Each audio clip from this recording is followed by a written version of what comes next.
go deeper with this one, huh? Not just like a casual fan, but really kind of get into some serious analysis. Yeah, definitely. And I think what's really cool is that these podcasts, they don't just like scratch the surface, you know. Right. Some of them go super deep into specific books. Like we've got ones on The Name of the Wind, The Slow Regard of Silent Things, but then others are looking at the whole Kingkiller Chronicles, like the big picture stuff. It's a pretty great mix. Yeah, it gives us a lot to work with. And one thing that seems to come up again and again with these experts is the character of Kvothe, right? Right. Like he's not your average hero. No, not at all. I mean, he's incredibly talented and all that, but there's this darkness to him, this potential for both good and bad. It's like you're never quite sure which way he's going to go. Yeah, and you have to wonder how much we can trust him as a narrator too, right? Yeah. I mean, we're seeing everything through his eyes, but it's years later. Exactly. It makes you question everything. Like, is he being totally honest with us? Or is he shaping the story to make himself look better, you know? And then there's the whole thing with the magic system sympathy. That's something I was hooked on right from the start. Yeah, sympathy. It's so different from what you usually see in fantasy, isn't it? Totally. I mean, a lot of magic systems are all about like spells and wands and stuff, but sympathy, it feels almost philosophical. Oh, totally. And actually, the experts in The Name of the Wind Wave connect it to this whole philosophical concept called nominalism. Have you ever heard of that? Yeah, it's the idea that like the way we name things, it actually shapes how we understand them, how we interact with the world. Pretty deep stuff. Okay, so how does that actually play out in the story, though? Mm. It's not like Kavoth's giving us a lecture on philosophy, right? He's not, no. But Rothfuss weaves it in so cleverly. Like, remember when Kvothe shapes the wind by calling on its true name? That's nominalism in action right there. Wow, yeah. That's a great point. It's like Rothfuss is saying that language itself has a kind of magic, this power to influence reality. Exactly. And I mean, it makes you wonder, where does Kvothe's power really come from? Is it just raw talent? Or is it this deep understanding of names, of the essence of things? It's a fascinating question. And it seems like this idea of language, it goes beyond just magic, too. Like the experts in the narrow road between desires.wave, they point out how storytelling itself becomes a kind of magic in Rothfuss's work. Oh, absolutely. They talk about how he elevates storytelling to this almost mystical art form. It's not just about recounting events, it's about connecting them, shaping them into a narrative that can actually influence destiny. That's a pretty powerful idea, right? Like Rothfuss is blurring the lines between reality and fiction. He's suggesting that the stories we tell can actually have a real impact on the world around us. Yeah, it's pretty mind-blowing when you think about it. And speaking of mind-blowing, we can't forget about Auri. We've got a whole podcast here specifically about the slow regard of silent things, which is all about her perspective. Yeah, Auri is such a unique character. Totally. She's not your typical fantasy heroine.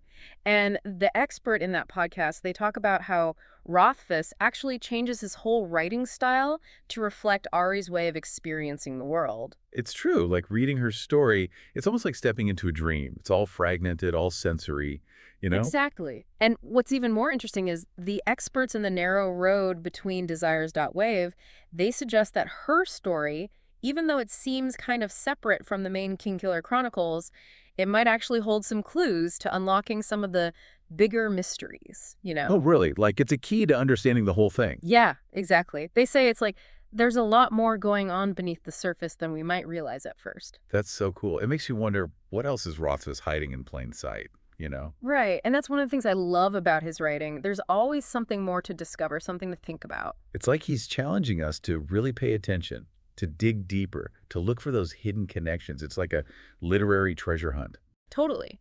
And that's what makes it so rewarding. You're not just passively reading, you're actively engaged, you know? You're part of the process of uncovering the meaning.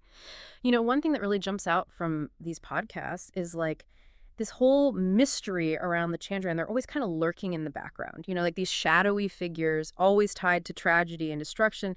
It's never really clear what they are exactly. Oh, yeah, totally. The Chandrians are like a constant source of debate among fans, right? There's so many theories about who or what they might be. Exactly. Some people think they're like fallen angels. Others say maybe they're ancient beings with some crazy power we can't even imagine. I even saw some theories that they're like manifestations of Kvothe's inner demons, which is kind of freaky when you think about it. Oh, yeah, that's a whole other level. It's like they represent this primal fear, this darkness that's not just haunting Kvothe, but maybe the whole world. Right. And it makes you wonder, like, is that part of what's driving Kavoth's quest for knowledge? Is he trying to uncover the truth about the Chandrian, maybe even find a way to confront them? I think you're onto something there. Like maybe it's not just about intellectual curiosity, it's about facing his fears, maybe even trying to protect the world from this looming threat. That adds a whole new dimension to his story, doesn't it? Yeah. It's like his personal journey is tied to this larger battle against these forces that could, like, unravel reality itself. Exactly. And what's really interesting is how the Chandrians seem to be connected to names, which brings us back to that whole nominalism thing we were talking about before. Oh, you mean that idea that names have power, that they can shape reality? Yeah, exactly. Yeah. The experts in The Name of the Wind.wave, they point out how the Chandrians seem to have this ability to, like, manipulate names, to erase them from memory, from history even. That's kind of terrifying when you think about it. Yeah. If they can control names, they can control how people see the world, right? They could rewrite history, make people believe whatever they want. It's a pretty scary thought. And it makes Kavoth's quest to understand them, to maybe even learn their true names, all the more urgent. Yeah, it's not just about knowledge or revenge. It's about protecting the truth itself. Right. It's a huge responsibility for one person to carry, and it makes you wonder, like, will he be able to do it? Will he be strong enough to face them? Ugh, I know. It's like the stakes couldn't be higher. And speaking of mysteries, there's another one that's been bugging me. Like, what's the deal with Kavoth's parents? Oh, yeah, that's a big one, right? We know they were traveling musicians, killed under mysterious circumstances, but some of these experts, they're hinting that there might be more to it than meets the eye. Yeah, like maybe their deaths weren't just some random act of violence. What if it was connected to something bigger? Maybe even to the Chandrian themselves. Right. There's this one podcast, the Kingkiller Chronicles, Kvothe's story.wave, where they talk about how Kvothe's dad was researching this particular story, a song about a guy named Lanre. Lanre, wasn't he connected to the Chandrian somehow? Exactly. So some people think maybe Kvothe's parents stumbled onto something dangerous, something that got them killed. Man, that's heavy. It makes you wonder if Kvoth's whole quest for knowledge, all his training and everything, is it just him trying to avenge his parents? Like trying to understand the forces that took them from him. It's definitely a possibility. Like, maybe it's not just about ambition or survival, but about seeking justice, understanding why they had to die. That adds a whole other layer of tragedy to his character, doesn't it? Like Yeah. this deep-seated need to understand, to find answers. Maybe it all stems from this profound loss. It's pretty heartbreaking when you think about it. It is, and it makes me wonder, how will all this desire for revenge, how will it affect his actions in the final book? Will it consume him, or will he find a way to let go? Man, so many questions. Okay, we've got to talk about Denna for a minute. Her relationship with Kvothe, it's like the definition of complicated, right? It's so intense. There's this undeniable chemistry, but they're constantly misunderstanding each other. Oh, absolutely. It's like a constant push and pull. They're drawn to each other, but something always seems to get in the way. And there's so much we don't know about Denna, right? Like, what are her motivations? Is she hiding something? Totally. The experts have some interesting theories about her, though. Some think she's a victim, being manipulated by someone or something. Others say she's a lot more cunning than she lets on, like she's playing her own game. It's like she's constantly challenging us, keeping us guessing. Do you think they'll ever truly be together? Or are they just destined to keep hurting each other? It's hard to say. The podcasts seem to think that Denna's going to play a big role in how the whole Kingkiller Chronicle plays out, though. Really, like she's more than just a love interest. Right. Some people even think she might hold the key to Kvothe's fate. Like, she could be his salvation, or maybe even his downfall. Whoa, that's intense. It makes you wonder, what is it about their connection that's so powerful? Is it just romantic? Or is there something deeper going on? It's a good question. And speaking of powerful connections, the podcasts really dig into this idea of storytelling itself as a force in Rothfuss's world. Oh, yeah. It's not just about recounting events. It's like this active force that can shape reality, influence destiny even. Exactly. And it makes you think about Kvothe as he's telling his story to Chronicler. Is he being completely truthful? Or is he manipulating the narrative, maybe even hiding crucial details to serve his own purposes? That's a good point. It's like we have to read between the lines, look for clues to figure out what's really going on. Right. It's almost like a game trying to figure out what he's leaving out, why he's telling the story the way he is. I love that. It makes you a more active Right. reader, right? You're not just absorbing the story, you're questioning it, Yeah, analyzing it. exactly. And it makes you realize that even a seemingly simple story can have so many layers, so many different interpretations. And that's what makes Rothfuss such a master storyteller. Totally. He's giving us all the pieces, but it's up to us to put them together, to figure out what it all means. And that brings us to another cool element in Rothfuss's world, right? The magic system. Oh, Sympathy. yeah, sympathy. It's so unique. A lot of fantasy novels, they focus on these big, flashy spells, like Yeah. fireballs and summoning demons and stuff. But Rothfuss, he takes a different approach. His magic is more subtle, more woven into the fabric of everyday life. Totally. It's not about breaking the laws of physics. It's about understanding the underlying principles of the universe and learning to manipulate them, like with precision and skill. It's almost scientific in a way. Yeah. It's like he's saying magic isn't this supernatural force. It's just another part of nature waiting to be understood and harnessed. Exactly. And it makes me think about Kvothe and his journey. Like, how will his understanding of sympathy shape his actions in the final book? Will he use it for good, or will he be tempted to abuse its power? Ooh, that's a good question. And it reminds me of something else that these podcasts bring up. That whole ambiguity around Kvath's character. Like, yeah, he's brilliant, resourceful, all that. But there's this darkness to him, too. This potential for ruthlessness. Oh, yeah, totally. The experts talk about how even when Kvath's intentions are good, his actions can have unintended consequences. Like he can be impulsive, reckless even. And they say these flaws, they could be his undoing. It's almost like he's a classic tragic hero, right? Yeah, He has these amazing gifts, but he's also flawed. He could achieve greatness, but he could also destroy everything. exactly. And it makes you wonder, what's the bigger threat to Kvothe, the Chandran, or his own inner demons? Whoa, that's deep. But, for all the darkness and intrigue, Rothfuss doesn't forget about humor either. Like, he sprinkles these moments of wit and whimsy throughout the story. Oh, yeah, totally. It's like a breath of fresh air. It reminds us that even in this world of danger and uncertainty, there's still room for laughter. Illidan is a great example of that, right? Yeah. He's this crazy, unpredictable master namer, always pushing Kvothe's buttons. But he also has these moments of profound insight, Yeah. like he's teaching through laughter. He's like a trickster god or something, always keeping you on your toes. I love how Rothfuss uses him to subvert expectations. He's not your typical wise old mentor. He's something completely different. Totally.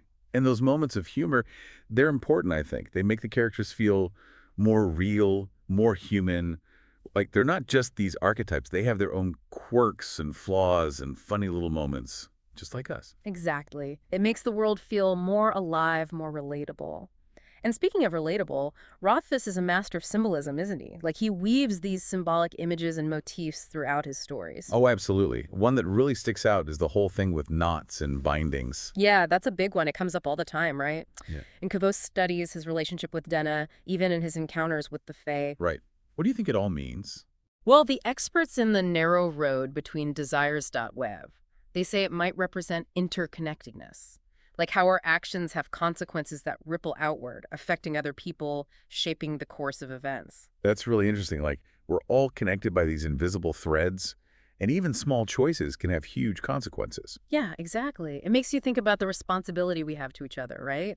And how our actions can impact the world in ways we might not even realize. It's a powerful message, especially in today's world. And it makes me wonder, how will this theme of interconnectedness play out in the final book? Will Kvothe's actions ultimately lead to freedom or to more suffering? Ooh, that's a good one. Yeah. And, all this talk about interconnectedness, it makes me think about how Rothfuss explores the political landscape of his world, too. Oh, yeah, totally. It's not just about individual journeys and magical adventures. It's about power, social hierarchies, the struggles people face navigating these systems that can be really oppressive. We see that with the Mayor Alvaron, right? He's trying to consolidate his power, and there's all this tension between the nobility and the common folk. And then there's the Emir, who are like this mysterious force operating outside the established rules. Exactly. It's like a reflection of our own world in a way, where power is often concentrated in the hands of a few, and people can get caught in these larger conflicts that they have no control over. There's this one scene in The Wise Man's Fear that always sticks with me, where Kvothe encounters a group of Edimaru, his own people, who are being persecuted by the authorities.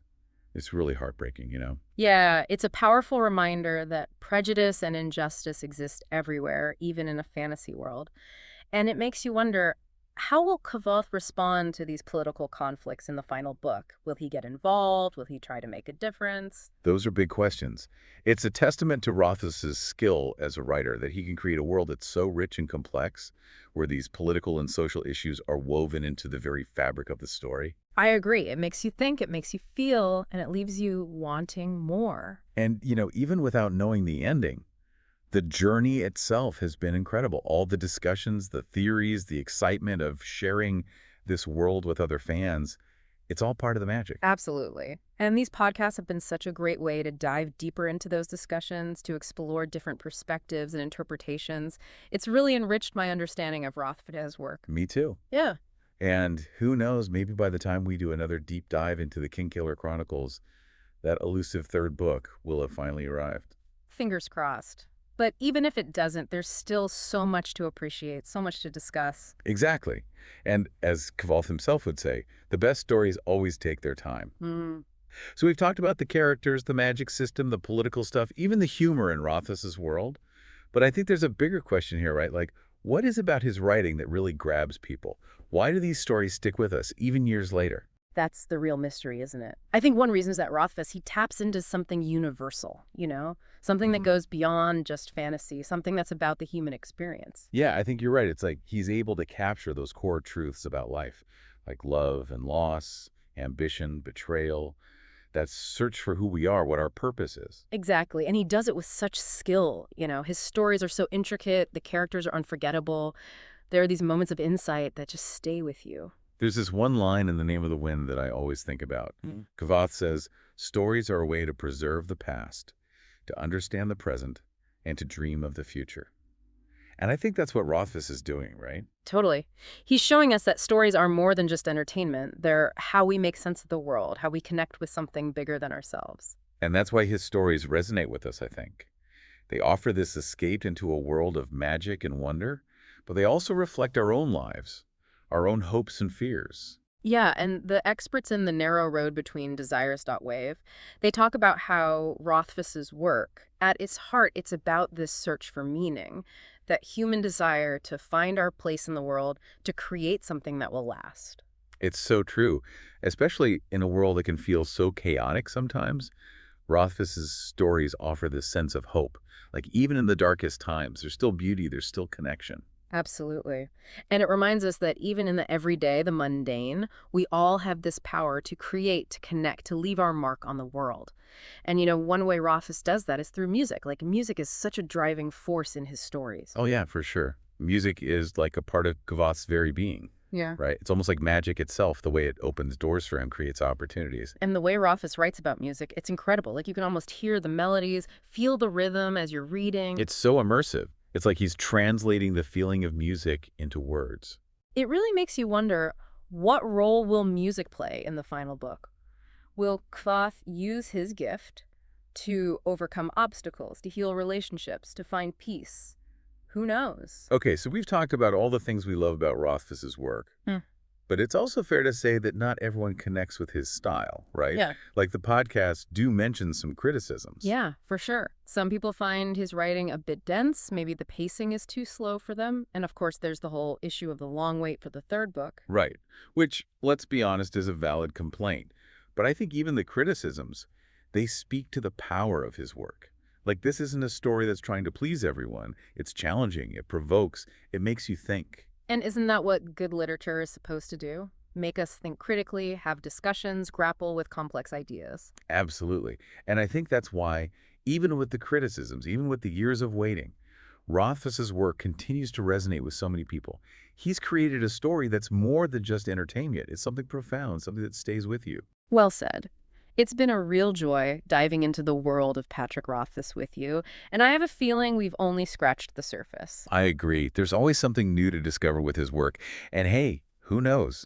Maybe by the time we do another deep dive, that third book will finally be here. Yeah, maybe. One can hope. But until then, let's keep those theories coming. Keep those imaginations fired up. And remember what Kvothe says, the best stories always take their time.